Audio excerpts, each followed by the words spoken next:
क्या आकाश, क्या जल, क्या थल, पृथ्वी पर हर जगह जीवन थिरक रहा है। पृथ्वी के सबसे जटिल प्राणियों में से एक हम इंसानों का आज इस ग्रह पर वर्चस्व है। पृथ्वी की बाकी सभी प्रजातियां अभी भी अपना भोजन ढूंढकर उसे खाने में मग्न हैं, लेकिन हम इंसान सारी बेड़ियों को तोड़ दूसरे ग्रहों पर भी जाने का दमखम रखते हैं। वैज्ञानिक कहते हैं कि पृथ्वी पर जीवन का मूल बीज तो एक ही था। उसी मूल बीज से क्रमिक विकास के चलते जीवन की अलग अलग शाखाएं निकलती गईं और आज हम इंसान जीवन रूपी इसी विशालकाय वृक्ष की एक छोटी सी शाखा मात्र हैं। हम इंसानों को आज का इंसान बनने में 4 अरब सालों का वक्त लगा है। आज हम इंसानों का इस ग्रह पर वर्चस्व न होता अगर हमारे पूर्वज प्रकृति की मार को सहते हुए नेचुरल सिलेक्शन को न अपनाते। नेचुरल सिलेक्शन प्रकृति का एक बेरहम नियम है। जो शक्तिशाली होता है वही अपनी पीढ़ी को आगे बढ़ा सकता है और कमजोर को ये प्रकृति स्वीकार नहीं करती। नेचुरल सिलेक्शन को कछुओं के इन बच्चों से समझते हैं।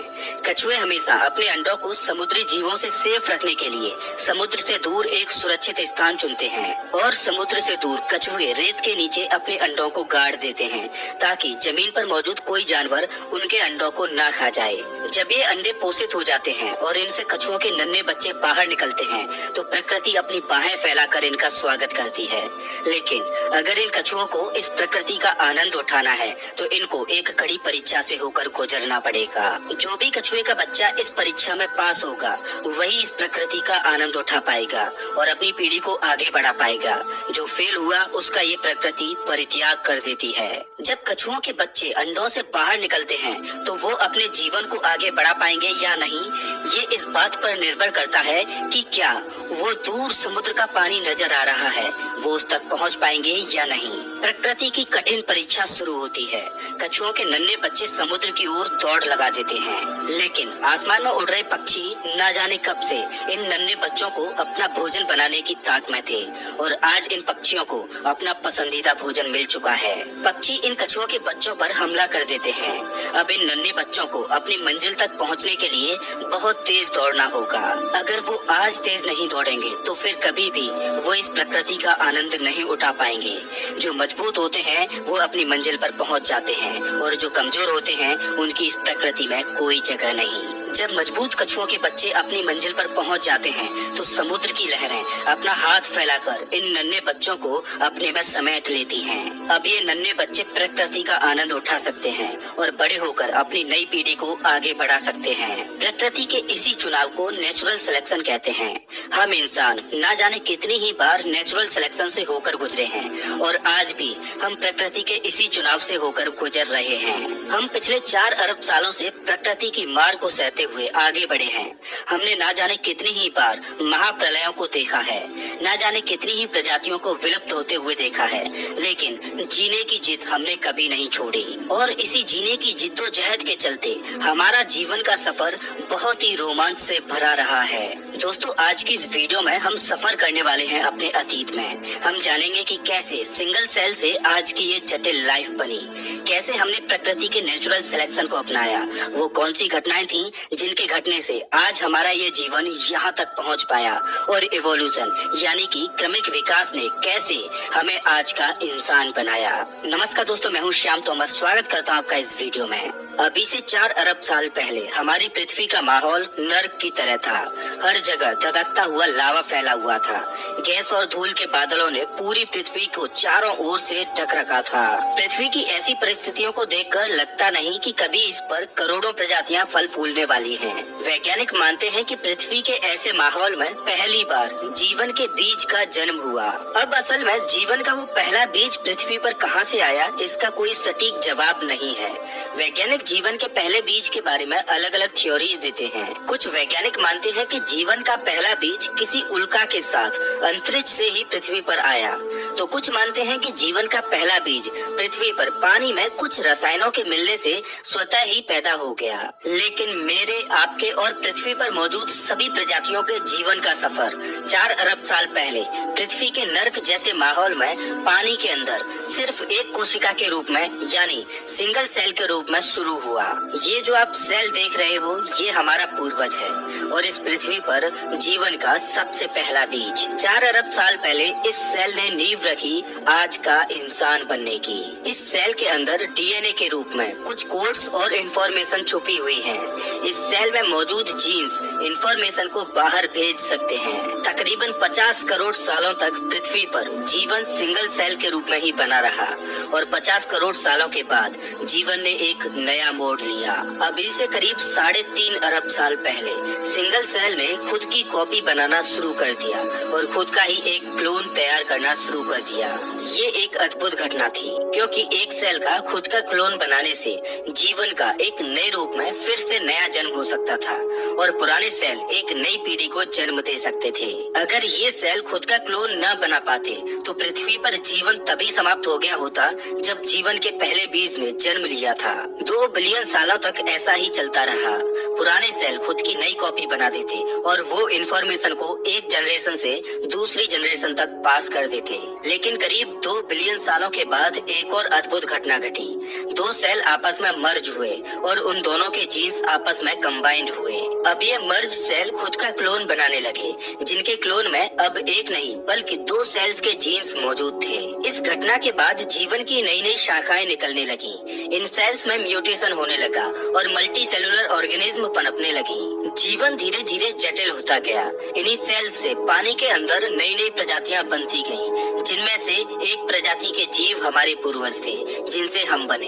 ये है महज 3 इंच लंबे वाटर वॉर्म जो अभी से 5.5 मिलियन साल पहले पाए जाने वाले हमारे पूर्वज हैं। लेकिन ये अभी पूरी तरह से अंधे हैं। अभी तक इन्हें प्रकाश को देखने की जरूरत ही महसूस नहीं हुई तो कुदरत ने इन्हें अभी तक आंखें भी नहीं दी। लेकिन अब वो समय आ गया है जब इन्हें अपनी पीढ़ी को आगे बढ़ाने के लिए और खतरों से बचने के लिए आंखों की जरूरत है। इसके बाद करीब 20 मिलियन सालों का वक्त लगा ऐसे सेल्स बनने में जो प्रकाश को देख पाए और फाइनली इन वाटर वॉर्म का अंधेरा समाप्त हो गया। अब ये पहली बार इस रंगीन दुनिया को अपनी आंखों से देखने योग्य बन गए क्योंकि अब हमारे पूर्वजों की आंखें बन चुकी थी। अब हमारे पूर्वज इस दुनिया को अपनी आंखों से एक्सप्लोर कर रहे थे।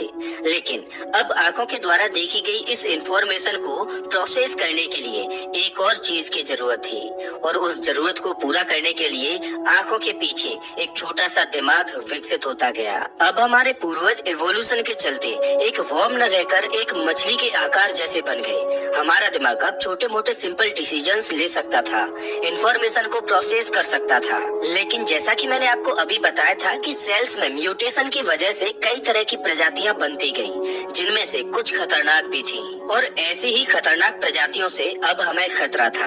अगर हमें जीवित बचकर नेचुरल सिलेक्शन का हिस्सा बनना है तो हमें इन खतरनाक जीवों से बचना होगा। और इवोल्यूशन ने अपना काम किया। समुद्र के पानी में सरवाइव करने के लिए हमारी चमड़ी अब कठोर हो चुकी थी, हमारे जबड़े और मजबूत दांत भी बन चुके थे। अब छोटे मोटे शिकारियों से हम अपनी रक्षा कर सकते थे। अभी से 375 मिलियन साल पहले हम एक आर्मर्ड फिश बन चुके थे। हमारी लंबाई तकरीबन 1 फुट थी और हमारा भोजन छोटी छोटी मछलियाँ थी। लेकिन अभी भी समुद्र पर राज तो किसी और का ही चल रहा था। अब हमारे पास सिर्फ 2 ही रास्ते थे, या तो इन समुद्री मॉन्स्टर्स का भोजन बन जाएं और अपनी जर्नी को यहीं समाप्त कर दें, या फिर सरवाइव करने के लिए कोई और रास्ता चुनें। और हमने चुना उथला पानी। उथले पानी में समुद्री मॉन्स्टर्स नहीं आ सकते थे, लेकिन यहाँ पर भी एक समस्या थी। यहाँ पर ऑक्सीजन की कमी थी। अपने आप को बचाने के लिए अभी से करीब 375 मिलियन साल पहले हमने कुछ ऐसा किया जिसको इससे पहले किसी भी मछली ने नहीं किया था। हमने पहली बार अपना मुंह पानी से बाहर निकाला और पहली बार हवा को अपनी सांसों में खींचा। अब जो हवा हम खींच रहे थे उसके लिए हमारे शरीर में एक नए ऑर्गन का विकास हुआ, हमारे फेफड़ों का। अब हम एक थिएस्टेगा बन चुके थे। अब हम हवा और पानी दोनों की श्वासें ले सकते थे। अब हमारे पास लंग्स और गिल्स दोनों ही थे। आज के समय में हमारे गिल्स पूरी तरह से खत्म हो चुके हैं क्योंकि अब हमें गिल्स की कोई जरूरत नहीं पड़ती और हम केवल लंग्स के सहारे ही जिंदा रह सकते हैं। लेकिन अभी भी गिल्स की मैकेनिज्म हमारी बॉडी में बनी हुई है जिससे कभी कभी हमें हिचकी झटकियां आती हैं। अभी से 365 मिलियन साल पहले हमने अपने सिर को पानी से बाहर निकाला और एक नई दुनिया को एक्सप्लोर करने चले। हमारे सामने पानी से बाहर जमीन पर एक खूबसूरत दुनिया नजर आ रही थी और पहली बार हम पानी से निकलकर जमीन पर आए, जहां एक नई दुनिया हमारा इंतजार कर रही थी। ये वो अद्भुत पल था जब हमने नए जीवन की खोज में पानी को छोड़ जमीन को चुना था। यहाँ हमारे लिए खाना भी था और सांस लेने के लिए हवा भी थी। एक ट्यूस्टेगा वो मछली थी जो पानी से बाहर निकली थी, लेकिन यहाँ पर सूर्य की रोशनी तेज थी तो उसको सहन करने के लिए हमारी चमड़ी और मोटी होती गई। अब हमने जमीन पर जीना सीख लिया था। हमारे पूर्वज अपने वंश को आगे बढ़ाने के लिए अंडों को जन्म देते और कुछ दिन बाद उनसे नवजात बच्चे निकलते और धरती की ये नई दुनिया उनका स्वागत करती। जब वो इस नई दुनिया को एक्सप्लोर करते तो इंफॉर्मेशन को प्रोसेस करने के लिए दिमाग और विकसित होता गया, हमारी बुद्धि का विकास होता गया और ये जरूरी भी था क्योंकि भविष्य में बुद्धि की वजह से ही हम सरवाइव कर पाएंगे। लेकिन पृथ्वी की इस जमीन पर हम अकेले नहीं थे। यहाँ भी हमारे कॉम्पिटिटर मौजूद थे जिनसे हमें अपने भोजन के लिए लड़ाइयाँ लड़नी पड़ती। इस कंपटीशन को बीट करने के लिए हमारी बॉडी में फिर से म्यूटेशन के चलते बदलाव हुए और हमारे जबड़े की मसल्स मजबूत होती गई, जिससे हम बहुत ही तेजी से ज्यादा खाना खा सकते थे। अब हम अपने कॉम्पिटिटर्स के मुकाबले काफी मजबूत बन चुके थे और अपने कॉम्पिटिटर्स का शिकार करने में भी सक्षम हो चुके थे। लेकिन सब कुछ हमेशा एक जैसा नहीं चलता, परिस्थितियां हमेशा बदलती रहती हैं और ऐसा ही अभी से 250 मिलियन साल पहले हुआ। साइबेरिया में पिघले हुए रॉक्स पृथ्वी की क्रस्ट से बाहर निकलने लगे। इस मैग्मा की वजह से हानिकारक कार्बन डाइऑक्साइड गैस ने सूरज की हीट को पृथ्वी के एटमॉस्फेयर में ट्रैप करना शुरू कर दिया, जिससे पृथ्वी का तापमान बहुत ज्यादा बढ़ गया। पृथ्वी के ऐसे माहौल में वेजिटेशन खत्म होने लगा, प्लांट्स को खाने वाली प्रजातियां खत्म होने लगी, जिससे मीट को खाने वाली प्रजातियां भी खत्म होने लगी और देखते ही देखते पृथ्वी की 95% प्रजातियां खत्म हो गईं। बची हुई 5% प्रजातियों में हम थे और अन्य प्रजातियों के जीव जो एक दिन डायनासोर बनने वाले थे। धीरे धीरे प्रकृति की मार खत्म हुई और पृथ्वी का माहौल फिर से खुशहाल होता गया। जब वोल्केनिक इरप्शन की वजह से पृथ्वी पर मास एक्सटिंक्शन हुआ, तब हम एक बड़ी छिपकली की तरह दिखते थे।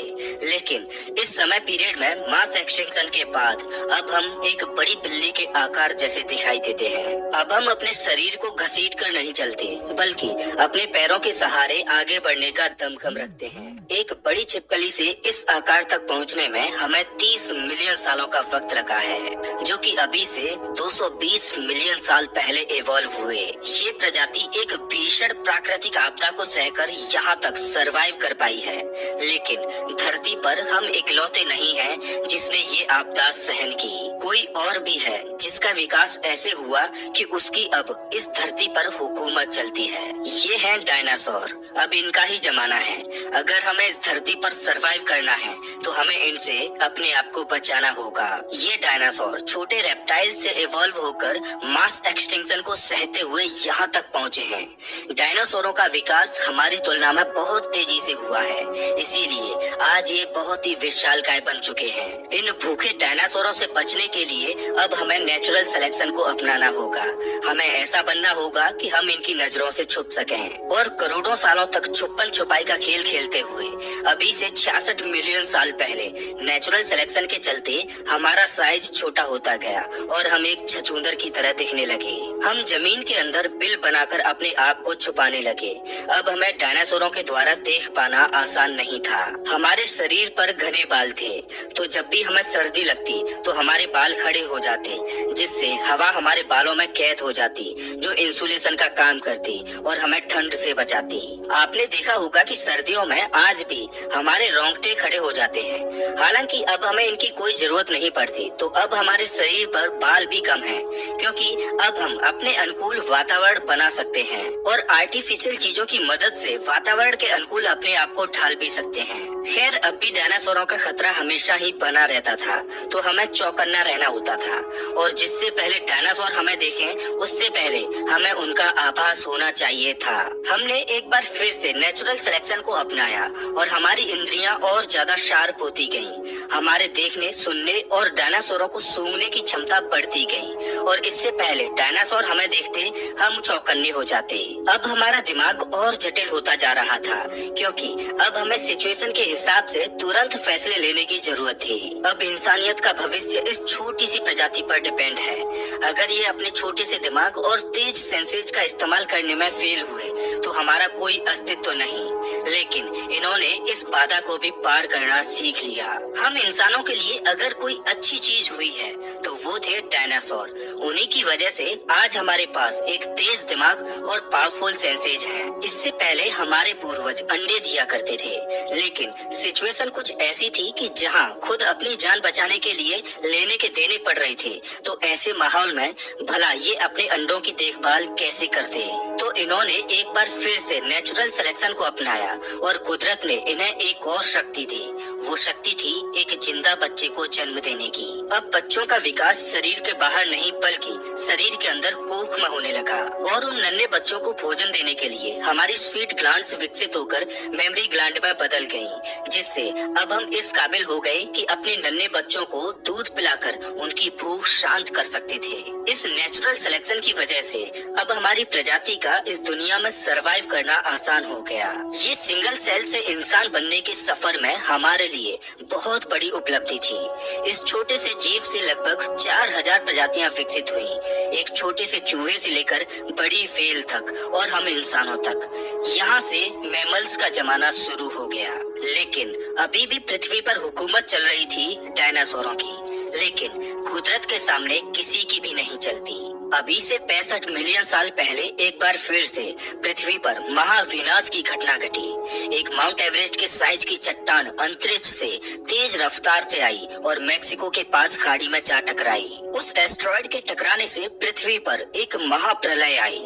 धूल के बादलों ने संपूर्ण पृथ्वी को चारों ओर से घेर लिया। इम्पैक्ट की वजह से जगह जगह पर ज्वालामुखी फटने लगे, पृथ्वी पर तीव्र भूकंप आने लगे। पृथ्वी पर तापमान इतना बढ़ गया कि इस पर चारों तरफ आग ही आग थी। वेजिटेशन जलकर ध्वस्त हो गया, डायनासोर जलकर राख में तब्दील हो गए। अकेले डायनासोर ही नहीं बल्कि अन्य बड़ी बड़ी प्रजातियों के जीव भी अपना दम तोड़ने लगे। ये प्रलय इतनी भयानक थी कि हमारे पास अब सरवाइव करने का सिर्फ एक ही चारा था, धरती में बिल बनाएं और उसमें छुपकर अपने आप को बचाएं। सौभाग्य से हम इस काम में काफी माहिर हो चुके थे और हमने ऐसा ही किया। पृथ्वी पर जितने भी भारी भरकम जानवर थे वो अब विलुप्त हो चुके थे। केवल छोटे छोटे जीव ही इस आपदा में सरवाइव कर पाए और सौभाग्य से हम उनमें से एक थे। इस महाप्रलय ने फिर से पृथ्वी की 95% से ज्यादा प्रजातियों को विलुप्त कर दिया। धूल, राख और धुएं के बादलों ने सूर्य की लाइट को ब्लॉक कर दिया। पेड़ पौधे खत्म हो गए। मेक्सिको की खाड़ी में शुरू हुई लोकल डिजास्टर कुछ ही पलों में एक महाप्रलय का रूप ले चुकी थी। लेकिन प्रकृति का एक नियम है, नव निर्माण, और कोई भी नव निर्माण हो उससे पहले पुराने निर्माण को खत्म होना होता है। इस महाप्रलय ने भीमकाय जानवरों को खत्म कर एक नई प्रजाति को इवॉल्व होने का मौका दिया और वो नई प्रजाति थी हम मैमल्स की। इस प्रलय में छोटे छोटे बग्स जैसे कि कॉकरोच आदि सरवाइव कर गए। अब हमारा भोजन केवल यही थे। इन्हें ही खाकर हमारे पूर्वजों ने अपनी भूख शांत की और अपने आप को जिंदा रख पाए। आज हम इस धरती पर हैं, तो इसमें बहुत बड़ा हाथ इन कॉकरोचों का भी है, जिनको खाकर हमारे पूर्वज जिंदा रहे। अगर आप घर में कोई कॉकरोच देखें तो उसको थैंक यू जरूर बोलना, क्योंकि उन्हीं की वजह से आज हमारा अस्तित्व है। अब पृथ्वी पर मैमल्स डोमिनेट कर रहे थे। उस समय हमारा साइज केवल 6 इंच का था। धीरे धीरे पृथ्वी की परिस्थितियां फिर से बदली। महाप्रलय को अब 5 मिलियन साल बीत चुके थे। वनस्पति जीवन ने एक बार फिर से पृथ्वी को हरा भरा कर दिया। पेड़ों पर फल लगने लगे और पकने लगे, जिनमें वो सारे पोषक तत्व मौजूद थे जो हमें चाहिए थे। सीधी सी बात है, हम जितना खाना खाएंगे उतना ही लंबा जीवन जिएंगे। लेकिन परेशानी ये थी कि फल पेड़ों पर उगते थे और हम जमीन पर रहते थे। तो मदर नेचर ने एक बार फिर से हमें सेलेक्ट किया और नेचुरल सिलेक्शन की वजह से हमारा इवोल्यूशन कुछ ऐसे हुआ कि अब हम बंदरों की तरह पेड़ों पर चढ़कर उछल कूद कर सकते थे और पेड़ों पर लगे फलों को खा सकते थे। अभी से 56 मिलियन साल पहले हम पेड़ों की इस नई दुनिया के पूरी तरह वासिंदे हो चुके थे। अब हमें जमीन से कोई लेना देना नहीं रहा, क्योंकि एक पेड़ से दूसरे पेड़ पर उछल कूद कर हम अपना भोजन जुटा सकते थे। लेकिन हमारी दुनिया हमेशा ऐसी नहीं रहने वाली थी। आने वाले 10 मिलियन सालों तक पृथ्वी का टेम्परेचर शिफ्ट होने लगा, जंगल सूखते गए और छोटे होते गए, जिस वजह से खाने की किल्लत बढ़ने लगी। ऐसे में नेचुरल सिलेक्शन ने फिर से अपना काम किया। हमारी पूंछ गायब होती गई, हमारे हाथ लंबे होते गए, जिससे हम अपनी बाहों को स्ट्रेच करके फलों को आसानी से तोड़ सकते थे। हम हमेशा पेड़ों की डालियों से चिपके रहते थे। पृथ्वी के तापमान में आए बदलावों ने हमारे पूर्वजों को भी हमेशा के लिए बदल दिया। हम पृथ्वी के माहौल के हिसाब से ढलते गए और मदर नेचर हमें बदलती गई। लेकिन पृथ्वी का ये बदलाव यही नहीं रुका। अफ्रीकन और अरेबियन प्लेट्स खिंचने लगी, जिससे ईस्ट अफ्रीकन रिफ्ट वैली का निर्माण हुआ और इसके किनारों पर 3500 मील लंबी पर्वत मालाएं बनी। कभी इंडियन ओशियन से पैदा हुए बादल पूरे अफ्रीका में पानी बरसाते थे, लेकिन अब उन बादलों को ये पर्वत मालाएं रोक रही थी, जिस वजह से अफ्रीका के उस क्षेत्र में सूखा पड़ने लगा, पेड़ खत्म होने लगे, जंगल खत्म होने लगे। लेकिन सबसे बड़ी परेशानी ये थी कि हमारे पूर्वज अफ्रीका के उसी भाग में फंसे हुए थे जहाँ सूखा थी। प्रकृति का ये बदलाव बहुत बड़ा था, क्योंकि अब हमें भोजन नहीं मिला तो हमारा सिंगल सेल से इतने कॉम्प्लेक्स जीव बनने तक का सफर यहीं खत्म हो जाएगा। अब हमें अपने आप को बचाने के लिए कुछ ऐसा करना होगा जैसा आज से पहले हमारे किसी भी पूर्वज ने नहीं किया था। अभी से 4.4 मिलियन साल पहले हम आर्टिपिथिकस रेमिडस थे। हम 4 फीट लंबे थे और हमारा दिमाग एक संतरे जितना बड़ा था। कभी यहाँ पर घना जंगल था, लेकिन अब एक आधी पेड़ नजर आते हैं। हम इन पेड़ों की टहनियों पर खड़े हो सकते हैं, इन पर चल सकते हैं और छोटी छोटी शाखाओं पर लगे फलों को खाने की कोशिश करते हैं। लेकिन हमारी भूख शांत करने के लिए अब यहाँ पर पर्याप्त भोजन नहीं है। जो भी पेड़ मौजूद हैं वो दूर दूर हैं, तो अब हम एक पेड़ से दूसरे पेड़ पर उछल कूद करते हुए नहीं जा सकते। अब हमें उन दूसरे पेड़ों तक जमीन पर उतरकर चलकर ही जाना पड़ेगा। अभी से 4.4 मिलियन साल पहले हमने पहली बार जमीन पर चलना सीखा। अब हम केवल 2 पैरों पर चल सकते थे, जिससे अब हमारे हाथ आजाद हो गए थे, जिससे हम जमीन पर खड़े होकर पेड़ों से फलों को तोड़ सकते थे। अब हमारा काम आसान हो गया था और तेज हो गया था। हम हाथों की मदद से बहुत सारे खाने को जुटा सकते थे। आने वाले 1.2 मिलियन सालों तक हमारा क्रमिक विकास होता रहा और हमारा शरीर इस तरह से विकसित हुआ कि हम 2 पैरों पर और तेज चलने लगे। हम पेड़ों को छोड़ खुले मैदानों की ओर रुख कर चुके थे। 2 पैरों पर चलने के कारण हम तेज तो हुए, जिससे हमें खाना, पानी और आसरा ढूंढने में आसानी हुई। लेकिन 2 पैरों पर चलने की वजह से चाइल्ड बर्थ में कठिनाइयां आने लगी, जिससे फुली डेवलप्ड बच्चे को जन्म देना आसान नहीं था। ऐसे में नेचुरल सिलेक्शन ने एक बार फिर से अपना काम किया। हम ऐसे बच्चों को जन्म देने लगे जो समय से पहले ही पैदा हो जाते। माँ की कोख में बच्चे का जो जरूरी विकास होना होता वो हो जाता और बचा हुआ डेवलपमेंट जन्म के बाद होता। आपने देखा होगा कि हम इंसान एक ऐसी प्रजाति हैं जिनके बच्चे जन्म लेने के बाद भी कमजोर होते हैं, जिनको अपने पैरों पर चलने में महीनों लग जाते हैं और माँ को अपने शिशु को सालों तक दूध पिलाना होता है, उसकी केयर करनी होती है, तब जाके उसका शरीर फुली डेवलप्ड होता है। लेकिन आपने ये भी देखा होगा कि जानवरों के बच्चों के साथ ऐसा नहीं होता। कोई जानवर जब अपने बच्चे को जन्म देता है तो उसका बच्चा जन्म लेने के कुछ ही मिनटों के बाद उछल कूद करने लगता है, दौड़ने लगता है। लेकिन ऐसा इंसानों के बच्चों में नहीं होता। अभी से 3.2 मिलियन साल पहले हम ऑस्ट्रेलोपिथिकन थे। हम हमेशा अपने 2 पैरों पर ही चलते रहते, लेकिन हमें जंगली जानवरों से बहुत खतरा था और हम जंगली जानवरों से तेज भी नहीं दौड़ सकते थे, लेकिन हम अपनी बुद्धि के दम पर उनसे बच तो सकते ही थे। हम अपनी बुद्धि का इस्तेमाल करते रहे, जंगली जानवरों से अपना बचाव करते रहे और समय के साथ हमारा दिमाग बड़ा होता गया। और अभी से 2.3 मिलियन साल पहले हमारा दिमाग पहले की तुलना में 2 गुना हो चुका था। 2.3 मिलियन साल पहले हम होमो हैबिलिस थे, जिन्हें हैंडीमैन भी कहा जाता है, क्योंकि इन्होंने ही सबसे पहले टूल यानी के औजार की खोज की जो इनके पूरे भविष्य को बदलने वाला था। ईस्ट अफ्रीका में अब हम इकलौते ऐसे प्राणी थे जो अपनी किस्मत का निर्धारण कर सकते थे, क्योंकि अब हमारे हाथों में पत्थर के हथियार थे जिनका उपयोग हम शिकार करने के लिए कर सकते थे। हमसे पहले आज तक किसी ने भी ऐसी आर्टिफिशियल चीज नहीं बनाई थी। हम सबसे अलग थे। ऐसा हमने अपनी बुद्धि के दम पर किया। ये तो सिर्फ एक शुरुआत थी। अभी तो हमारे द्वारा बहुत कुछ बनाया जाना बाकी था। अपनी भूख शांत करने के लिए हमें दूसरे जानवरों द्वारा किए गए शिकार को उनसे छीनना पड़ता। कभी कभी तो हमें अपने भाई बंधुओं से ही लड़ाई करके खाना छीनना पड़ता, और ऐसा करने में हम सफल भी हो जाते, क्योंकि अब हमारे पास पत्थर का हथियार था जो कि हमारी बहुत बड़ी ताकत बन चुका था। कई बार तो ऐसा होता कि जिस खाने को हथियाने के लिए हम लड़ाइयाँ लड़ते उसमें मीट खत्म हो जाती, सिर्फ हड्डियों का ढांचा बचा रह जाता। अफ्रीका के उस हिस्से में पेड़ खत्म हो चुके थे, तो अब हमारे पास खाना जुटाने का कोई दूसरा विकल्प भी नहीं था। तो हमने अपने द्वारा हथियाई गई हड्डियों को तोड़ना शुरू कर दिया, जिनके अंदर बोन मैरो मौजूद थी, जिसमें वो सारे न्यूट्रिशन थे जो हमारी बॉडी को सरवाइव करने के लिए चाहिए थे। हमारा लक अच्छा होता तो हमें ताजा मीट भी मिल जाती, नहीं तो सिर्फ बोन मैरो खाकर ही काम चलाना पड़ता। मजबूत हड्डियों के अंदर लॉक बोन मैरो को बाहर निकालने के लिए अब हमारे हाथों में एक शानदार टूल था। समय के साथ हम पत्थर के औजारों को जितना इस्तेमाल करते गए उतना ही हम उनको अच्छी तरह से पकड़ने में सक्षम होते गए। समय के साथ हमारे हाथों के अंगूठे बड़े होते गए, जिस वजह से टूल्स को होल्ड करना आसान हो गया। आज भी हमारे दैनिक जीवन में अंगूठे का बहुत उपयोग है।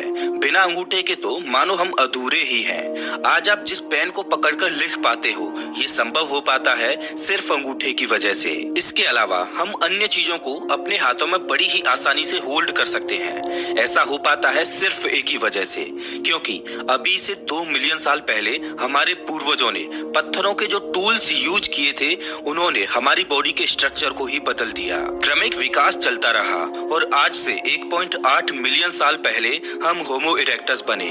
यहाँ से पहले तक हम स्कैवेंजर्स थे जो किसी और के द्वारा किए गए शिकार को चुरा लेते, लेकिन अब हम हंटर बन चुके हैं। अब हम खुद से शिकार करते हैं और भोजन की किल्लतों को दूर करते हैं। अब हमने अपनी प्रजाति के लोगों के साथ मिलकर काम करना शुरू कर दिया है। हम साथ मिलकर शिकार करते हैं और साथ में खाते हैं। अब हम बहुत तेज दौड़ सकते हैं, इतना तेज कि अपने शिकार को ही धराशायी कर सकें। एक दिन एक चमत्कार हुआ।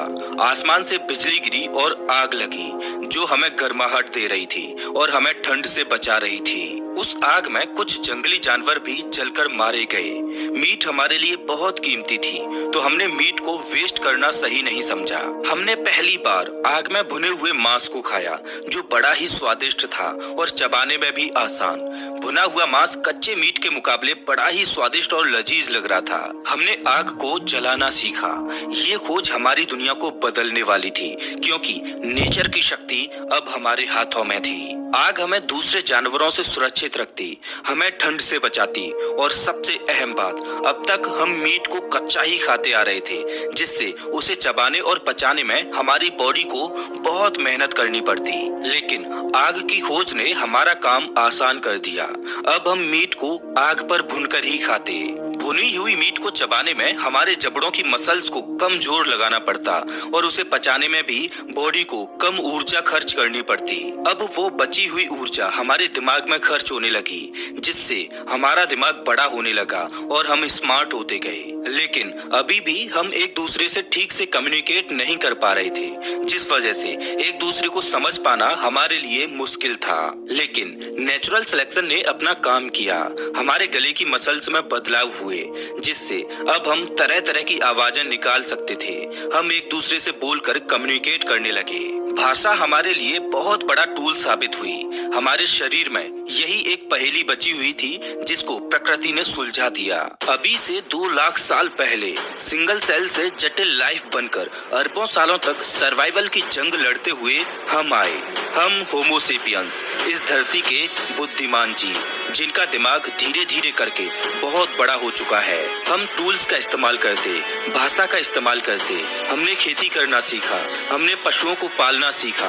हमने ग्रुप्स में रहकर गांवों और शहरों का निर्माण किया। हमने पहिए की खोज की। हमने रेल बनाई, हवाई जहाज बनाए, रॉकेट्स बनाए। कभी भोजन की तलाश में हमने पेड़ों को छोड़ जमीन पर अपना पहला कदम रखा था।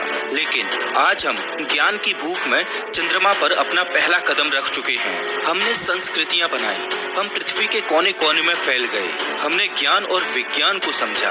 कभी हमें भोजन की भूख हुआ करती थी, लेकिन आज हमें ज्ञान और कुछ नया सीखने की भूख है। हमारी जर्नी शुरू हुई थी एक सिंगल सेल से, लेकिन आज हम बेहद जटिल और बुद्धिमान इंसान बन चुके हैं। सिंगल सेल से इवॉल्व होते हुए आज का बुद्धिमान इंसान बनने तक के सफर में हमने न जाने कितनी ही बार प्रकृति की मार को झेला, भीषण आपदाओं को झेला, लेकिन हमने जीने के लिए लड़ना कभी नहीं छोड़ा। हम सीखते गए और प्रकृति के बदलते हुए माहौल में ढलते गए। आज जीवन के इस सफर में हम बहुत आगे निकल आए हैं, लेकिन आज भी हम सीखते ही जा रहे हैं और अपनी आने वाली पीढ़ियों के साथ अपना अनुभव और ज्ञान शेयर करते जा रहे हैं। हमारे क्रमिक विकास का सफर यही खत्म नहीं होता। अभी तो हमें बहुत आगे जाना है, नई नई मुश्किलों का सामना करना है और अपनी सभ्यता को ब्रह्मांड के कोने कोने में फैलाना है। तो दोस्तों, ऐसी वीडियो और देखने के लिए हमारे चैनल को लाइक, शेयर एंड सब्सक्राइब कर दीजिए, जिससे नई नई अपडेट आप लोगों को मिलती रहे। Thank you.